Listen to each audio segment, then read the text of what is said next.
বিদ্যুৎ চুৰি কেন্দ্ৰ কৰি নুমলীগড় গ্ৰাম্য আৰক্ষী থানাত উত্তপ্ত পৰিস্থিতি। দৈগ্ৰুঙত বিদ্যুৎ চুৰিৰ বিৰোধিতা কৰাৰ বাবে এজনক ৰডেৰে প্ৰহাৰ কৰিলে। হিৰু গগৈ নামৰ সেই লোকজনক প্ৰহাৰ কৰিলে পাপলু নাগ নামৰ এজন যুৱকে আৰু বিদ্যুৎ চুৰি কৰি ব্যৱসায়িক প্ৰতিষ্ঠানৰ কাম কৰাৰ অভিযোগ আছিল। কেৱল প্ৰহাৰ কৰাই নহয়, হিৰু গগৈক অশ্লীল গালি-গালাজ কৰাৰো অভিযোগ। পূৰ্বেও পাপলুৰ বিৰুদ্ধে আছে বিদ্যুৎ চুৰিৰ অভিযোগ আৰু ঘটনা সন্দৰ্ভত নুমলীগড় থানাত এজাহাৰ দাখিল কৰিছে হিৰু গগৈ। দুটা গাড়ী লৈ আহি মানে আপুনি বিলাক কি কৈছিলে এনেকে দাদা কি ঘনীকে আহি পেলাই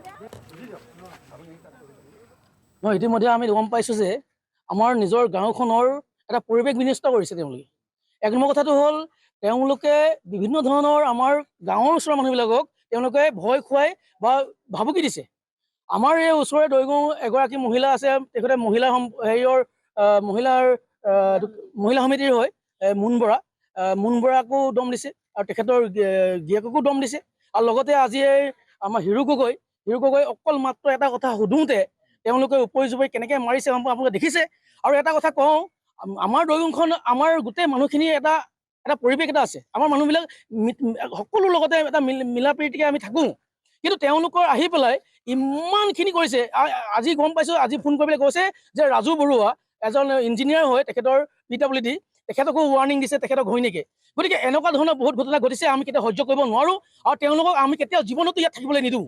স্পষ্ট কথা। আৰু দুই নম্বৰ কথা, এটা কথা কৈ যাওঁ, এইটো কথা ক'ম যে এইটোৱে হ'ল দৈগুংখন আমি শান্তিপ্ৰিয় আমি এৰিয়া, আমি সকলোৱে আমি একতা। বিদ্যুৎ চুৰি কেন্দ্ৰ কৰি নুমলীগড় গ্ৰাম্য আৰক্ষী থানাত উত্তপ্ত পৰিস্থিতি। দৈগ্ৰুঙত বিদ্যুৎ চুৰিৰ বিৰোধিতা কৰাৰ বাবে এজনক ৰডেৰে প্ৰহাৰ কৰিলে। হিৰু গগৈ নামৰ সেই লোকজনক প্ৰহাৰ কৰিলে পাপলু নাগ নামৰ এজন যুৱকে আৰু বিদ্যুৎ চুৰি কৰি ব্যৱসায়িক প্ৰতিষ্ঠানৰ কাম কৰাৰ অভিযোগ আছিল। কেৱল প্ৰহাৰ কৰাই নহয়, হিৰু গগৈক অশ্লীল গালি-গালাজ কৰাৰো অভিযোগ। পূৰ্বেও পাপলুৰ বিৰুদ্ধে আছে বিদ্যুৎ চুৰিৰ অভিযোগ আৰু ঘটনা সন্দৰ্ভত নুমলীগড় থানাত এজাহাৰ দাখিল কৰিছে হিৰু গগৈ। দুটা গাড়ী লৈ আহি মানে আপুনি বিলাক কি কৈছিলে এনেকে দাদা কি ঘনীকে আহি পেলাই মই ইতিমধ্যে আমি গম পাইছোঁ যে আমাৰ নিজৰ গাঁওখনৰ এটা পৰিৱেশ বিনষ্ট কৰিছে তেওঁলোকে। এক নম্বৰ কথাটো হ'ল তেওঁলোকে বিভিন্ন ধৰণৰ আমাৰ গাঁৱৰ ওচৰৰ মানুহবিলাকক তেওঁলোকে ভয় খুৱাই বা ভাবুকি দিছে। আমাৰ এই ওচৰৰে দৈগুং এগৰাকী মহিলা আছে, তেখেতে মহিলা সমিতিৰ হয় মুন বৰাকো দম দিছে আৰু তেখেতৰ গিৰিয়েককো দম দিছে।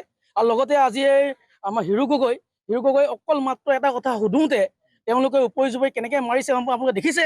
আৰু এটা কথা কওঁ, আমাৰ দৈগুংখন আমাৰ গোটেই মানুহখিনিৰ এটা পৰিৱেশ এটা আছে। আমাৰ মানুহবিলাক সকলোৰ লগতে এটা মিলা প্ৰীতিকে আমি থাকোঁ, কিন্তু তেওঁলোকৰ আহি পেলাই ইমানখিনি কৰিছে। আজি গম পাইছোঁ, আজি ফোন কৰি পেলাই কৈছে যে ৰাজু বৰুৱা এজন ইঞ্জিনিয়াৰ হয়, তেখেতৰ PWD, তেখেতকো ৱাৰ্ণিং দিছে তেখেতক ঘৈণীয়েকে। গতিকে এনেকুৱা ধৰণৰ বহুত ঘটনা ঘটিছে, আমি কেতিয়াও সহ্য কৰিব নোৱাৰোঁ আৰু তেওঁলোকক আমি কেতিয়াও জীৱনতো ইয়াত থাকিবলৈ নিদিওঁ। স্পষ্ট কথা। আৰু দুই নম্বৰ কথা, এটা কথা কৈ যাওঁ, এইটো কথা ক'ম যে এইটোৱে হ'ল দৈগুংখন আমি শান্তিপ্ৰিয় আমি এৰিয়া, আমি সকলোৱে আমি একতা।